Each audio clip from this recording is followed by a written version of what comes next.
For this demonstration, I'm going to be using Arch's 140-pound cold press paper. This is going to be similar to the value grid that we created when we did washes. The only difference, instead of a grid, I'm going to create a landscape.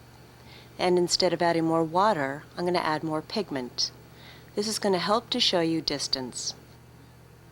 By creating mountains, it's a fun way to visually understand how this technique works.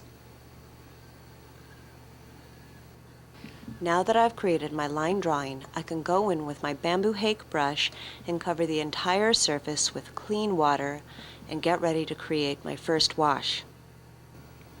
Now that I have my clean water wash on my paper, I can mix my colors on my palette.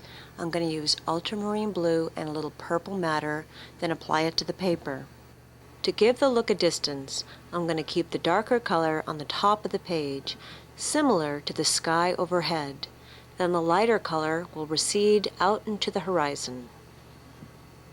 I'm going to be using the same color combination throughout this exercise, only adding more pigment instead of more water.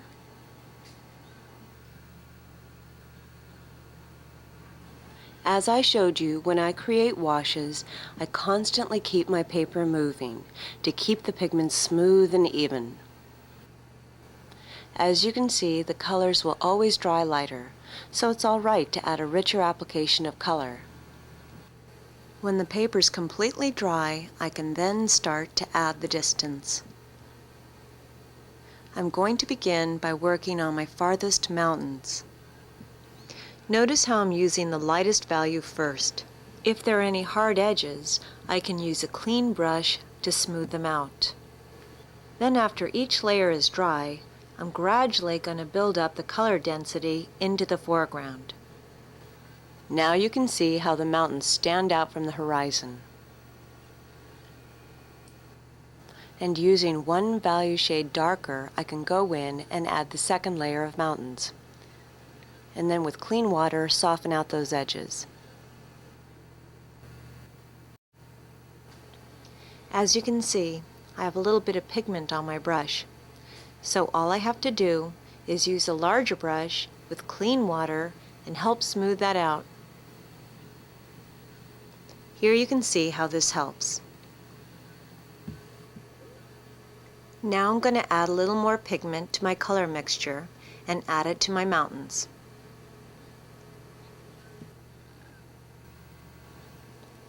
By adding a richer color, you're beginning to see the gradual buildup of distance.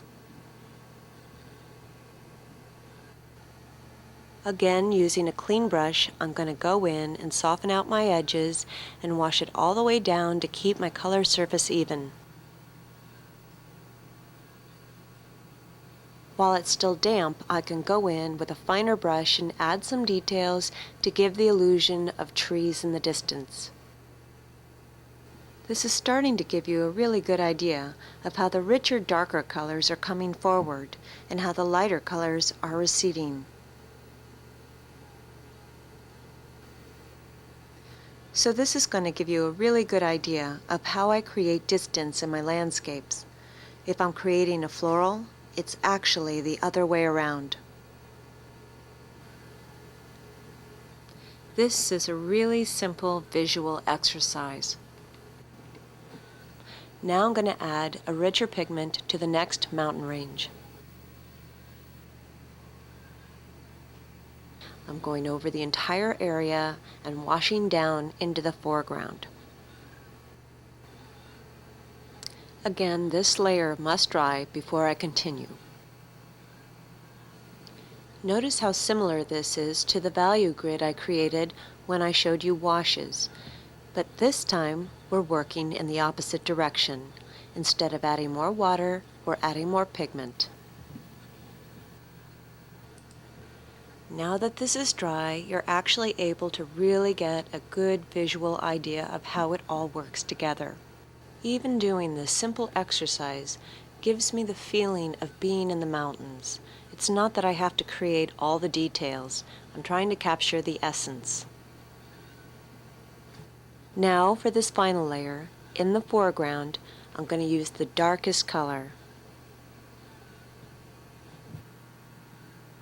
This is a fun and simple technique.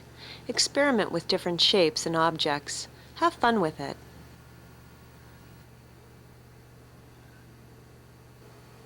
To help my pigments move, I'm going to lift my paper up so they can blend easily.